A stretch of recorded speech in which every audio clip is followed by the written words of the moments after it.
Thank you, Jodie. And it's Jodie's first time to MC and she's doing a fabulous job, I think. She's really pushing herself out of her comfort zone and she's doing a great job. Thank you. And thanks to all the speakers today. It's been a fabulous event already. Hopefully I don't send it downwards, but it's been really great already, and I've had to, rejig some of the things I'm saying today because some of my messages are linking in really well. But before I start, I want to acknowledge the traditional owners of the land upon which we gather today, the Whadjuk people of the Noongar Nation. And I pay my respects to their elders past and present. I'd also let you know of my strong support, as well as that of Rio Tinto, for the Australian Recognise campaign, the national push for this constitutional recognition of Aboriginal and Torres Strait Islanders people. Today, I'm here to talk about my experience as a woman in the mining industry and the opportunities that have been created when leaders have created an inclusive environment. I hope this gives you some insights into how this empowers people. So let me see if I can work the clicker. Right. But first I'd like to acknowledge that Rio Tinto is a long-time supporter of women in mining events. We've hosted and been involved in many events in the Pilbara, in Perth, in Dampier, Paraburdoo, Yannikajina, Karratha and Indigenous women in mining in WA. This has been valuable for many reasons, including networking, sharing experiences and gaining valuable insights about how to manage the balance of careers and life commitments. So a bit about me. I did start my career as an occupational therapist and I worked in many health organisations, both here and around Australia and in the UK. I came back from the UK, as many Australians do when they've been travelling, broke, and thought, how am I going to manage this and not have to live at home with my mum, which was not an attractive option at the time, and so I went mining. So I started in Tom Price in 2001, and in a safety role, doing health and safety at Tom Price, and I transferred to Dampier about 9 months into my career. And I would have stayed in Tom Price a lot longer, but my husband, who came with me back to Australia, struggled in a very, very small town. So we made a huge success of it in Karratha, which we moved to. So I was up there for 10 years, and I was able to have the opportunity not only work in safety and excel in safety, but then be given the opportunity to transfer into marine operations, then port operations, rail operations, and then been given the opportunity to come down to Perth again and run the operations centre. So running the operations centre is like the nerve centre for our business. It's running 14 mines, 3 ports, 1,600 kilometres of rail to maximise our production decisions in real time. It was a really cool job. But I was then offered and appointed to this role. So in this role, I look after all of our future developments. I have our ore body knowledge and planning team, our studies and approvals team, our engineering and asset management team, accommodation and towns management, and warehousing and logistics. But my biggest job is raising my 2 kids. I do this jointly with my husband, and it's the toughest job I've had, but it's the most rewarding. And I was reflecting on what Sabina said this morning about attitude, and I want to share a story that with you about my 2 kids. So they're 18 months apart, and going through kindy, my first child, my son, says to me, "Mum, what do you do in your job?" So at this time I'm running the operations centre, and I'm like, well, we've got all of this, so I didn't explain it well, right? So he looked at me with that kind of, right, so I'll be an ambulance driver because they have cool sirens. So the next year, because they're only 18 months apart, 1 school year apart, I was like, I'm going to nail this. I've got it. So my daughter comes up to me and says, "So Mum, what do you do in your job?" I said, "I'm the boss." And she's like, "Oh, that's really cool. I think I want to be a boss as well." So I improved. But I've done all of this career-changing work and raising my children. I do this with the support of my husband.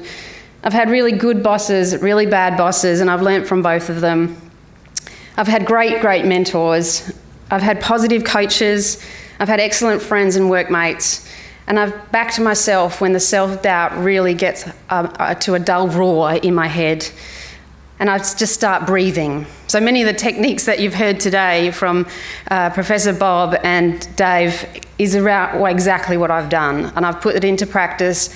It only takes 30 seconds to take a big deep breath and calm yourself down, stop the roar in your head about why you can't do something. But what saddens me most of all is that I continue to hear and see the struggle women have.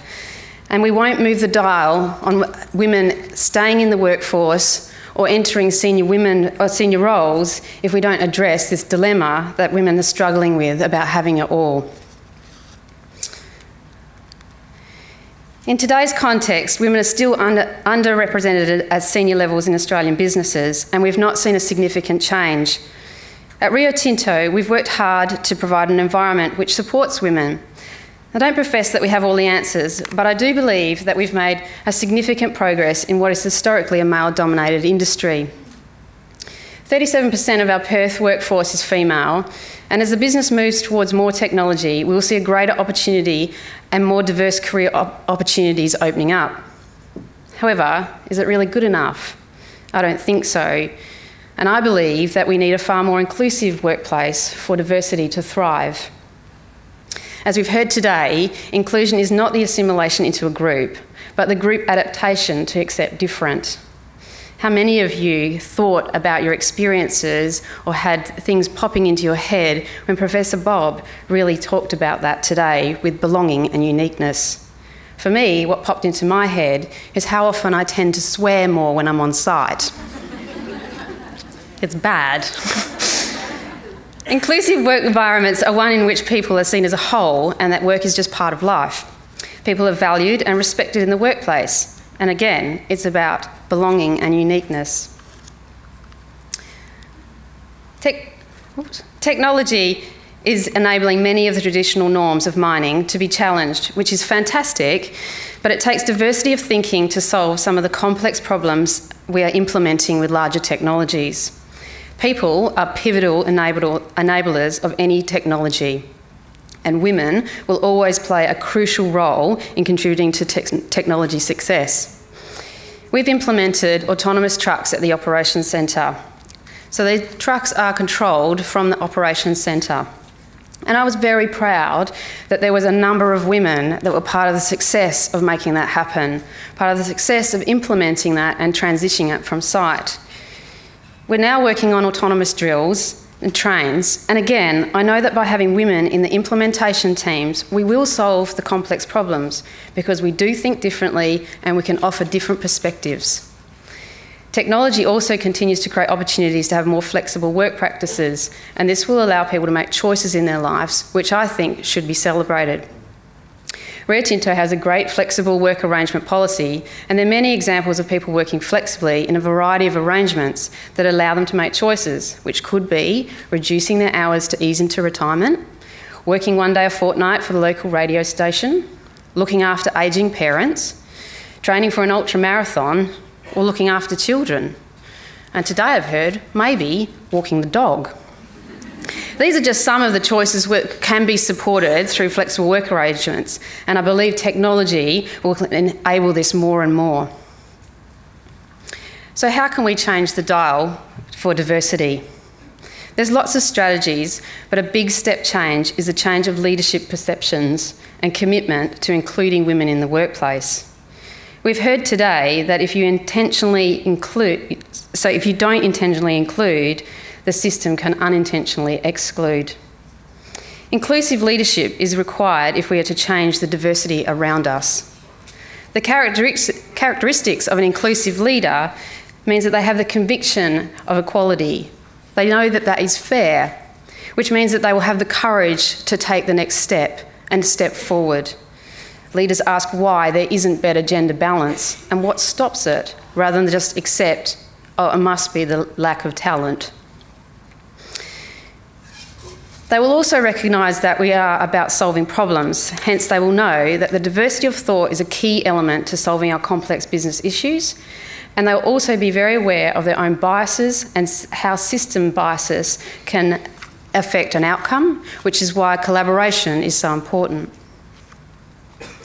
So what is Rio Tinto Iron Ore doing now, and Rio Tinto Iron Ore. We recognise the importance of this leadership role in improving inclusion and diversity across the group. So the Rio Tinto Executive Committee committed to a number of actions and included diversity and inclusion in all of our personal short-term incentive plans for this year. This includes, but is not limited to, setting specific objectives to improve gender balance in both senior management and strengthening our female talent pipeline. Whilst I personally didn't like targets, believing that this undervalued women who won their jobs on merit, I've come to learn that targets actually reveal talent. By trying to achieve our gender targets, leaders that I work with have looked further and wider, and they've challenged their own biases about why they haven't done this before. And we are making a difference. By doing something different, we are making a difference.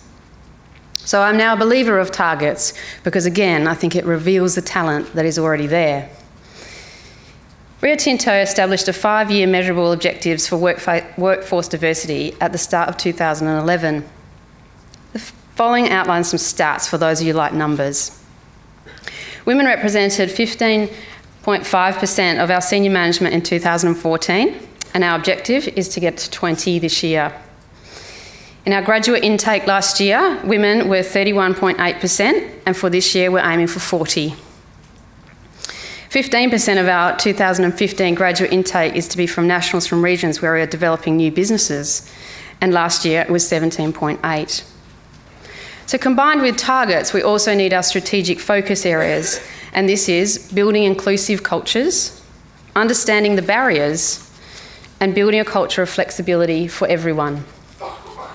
We've kicked off specific project work streams to drive the pace of change, and yesterday I met with the work stream leads. I was really excited to see how passionate and motivated our leads are and how their values are motivating them for change. I'm sure we'll be sharing more of their work in the coming weeks, and I'm looking forward to seeing this step change drive forward.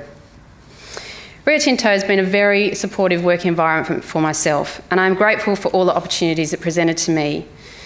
I now want to ensure women take up the opportunities within Rio Tinto and the mining industry and fulfil their potential. I'll be ensuring inclusive work environments are created so that being different is accepted and you belong. Thank you.